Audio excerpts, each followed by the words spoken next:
নমস্কাৰ সকলোলৈ নমস্কাৰ জনাইছোঁ। মই আছোঁ বৰ্তমান বৰুৱাজনীৰ আমাৰ শংকৰদেৱ শিশু নিকেতনৰ পৰা 97.3% উত্তীৰ্ণ হোৱা অভিলাষ কাকতিৰ ঘৰত তেওঁৰ লগত কথা পাতিম।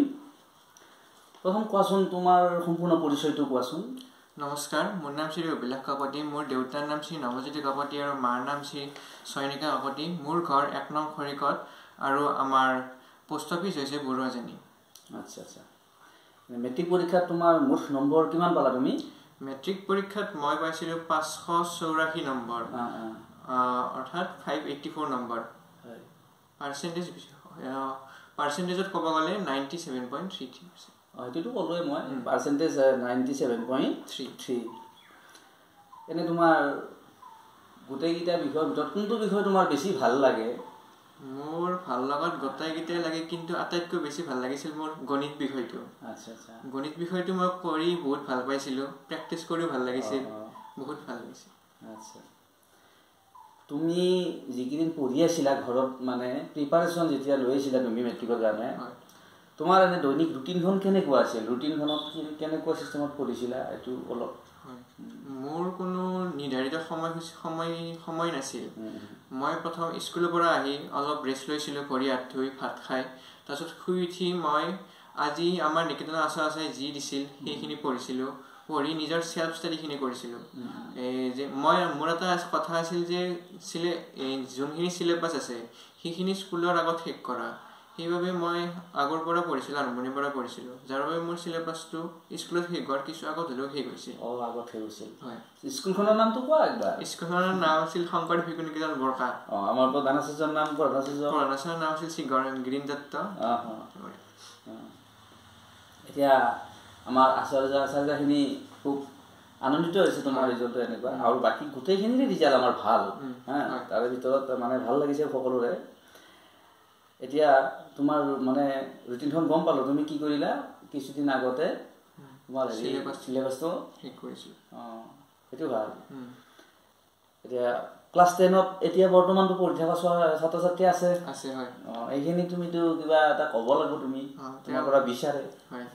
মই তেওঁলোকক এটা কথাই ক'ম যে আৰম্ভণিৰ পৰা পঢ়া, আৰু এতিয়া বৰ্তমান যোনবোৰ পেপাৰ আমি কৰিলোঁ 2025 বৰ্ষত, সেইবোৰ চব কনচেপচুৱেল হৈ পৰিছে। কোনো মুখস্থ বিদ্যা এতিয়া কাম নিদিব। মুখস্থ বিদ্যাবোৰ এতিয়া চব কনচেপ্ট ল'ব লাগিব। আৰু গণিত বিষয় হওক বা এইবাৰ সমাজ বিজ্ঞানৰ পেপাৰখনে যদি আমি চাওঁ, তাতে কোনো মানে মুখস্থ বিদ্যাৰ একো লাভেই নাই। যিমান পাৰে এতিয়াৰ পৰা কনচেপ্ট বেছ মাইণ্ডটো আমাৰ ছেট কৰিব লাগিব। এতিয়া আমাৰ অসমীয়াখন হয় বাৰু মুখস্থ কৰিব লাগিব, কিন্তু বাকী ছাবজেক্টবোৰ যিমান পাৰোঁ আমি তাৰ চামাৰীখিনি আমি জানিব লাগিব, কি ইয়াতে আছে, কি কৰিব পাৰি। তাৰমানে পাঠটো এনেকুৱা তুমি বুজাব বিচাৰা, পাঠটোৰ ভিতৰৰখিনি গোটেইখিনি বুজি পাব লাগিব, মুখস্থ বিদ্যাত নচলে। গণিতটো তাৰমানে এইবাৰ হেৰি হৈছে নেকি? এডমিশ্যনৰ ক্ষেত্ৰত ক'ত কি? এডমিশ্যনৰ এতিয়া বৰ্তমান সিদ্ধান্তটো লোৱা নাই।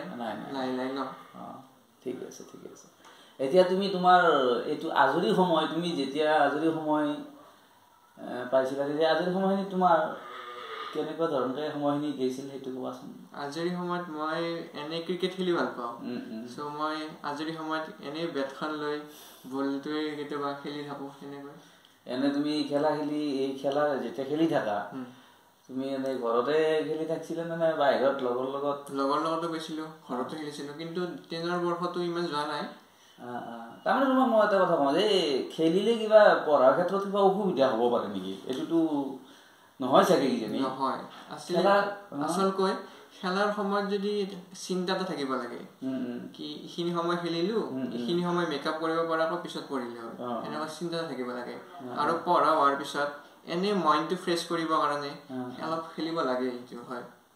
আৰু খেলিলে অলপ মনোবল বৃদ্ধি পায়, কিন্তু কিছুমান ক্ষেত্ৰত খেলিলে কিছুমানৰ ক্ষেত্ৰত কেনেকুৱা হয়, গধূলি ভাগৰ এটা থাকে। এইটো তোমাৰ একো অসুবিধা কৰা নাই? নাই, কৰা নাই। মই প্ৰথম কেইদিন হৈছিল ভাগৰৰ ধৰিছিল, কিন্তু লাহে লাহে খেলি আৰু তোমাৰ মেইন কথা হৈছে তোমাৰ বিষয়বস্তুৰ ওপৰত আগ্ৰহ। যিটো প্ৰথম কথা, সকলো ছাত্ৰ ছাত্ৰীৰে আগ্ৰহটো লাগিব বিষয়বস্তুৰ ওপৰত। সেই আগ্ৰহ থাকিলে তেওঁ ভাগৰটো ইমান আগবাঢ়ি নাহে। সেইটোৱে আৰু এতিয়া তোমালোকৰ এই ঠাইখিনিৰ গোটেই মানুহখিনি তোমাৰ খবৰ লৈছে বহুত মানুহ খবৰ লৈছে সকলোৱে তোমাৰ এই ৰিজাল্টটোত সন্তুষ্ট কিন্তু ইয়াত মানুহখিনি যিখিনি মানুহে তোমাৰ এই খবৰবিলাক লৈ আছে এই মানুহখিনিক ইয়াৰ নেক্সট ষ্টেপত তুমি য'ত পঢ়িবা যি কৰিবা সেইখিনিত ইয়াতকৈ আৰু ভাল ৰিজাল্ট কৰাৰ এটা আশা মানুহখিনি কৰে নিশ্চয় গতিকে তোমাৰ এইটো এটা মনত মানে এটা হেৰি লাগিব প্ৰতিজ্ঞা এটা লাগিব যে নেক্সট মই কেনেকুৱা ৰিজাল্ট কৰিম এনেকুৱা এটা লাগিব গতিকে এতিয়া তোমাক মই ধন্যবাদ জনাইছোঁ মোৰ ফালৰ পৰা তোমাৰ কষ্ট ত্যাগ গোটেইখিনি আছে ইয়াত গতিকে ধন্যবাদ জনাইছোঁ সামৰণি মাৰিছোঁ ঠিক আছে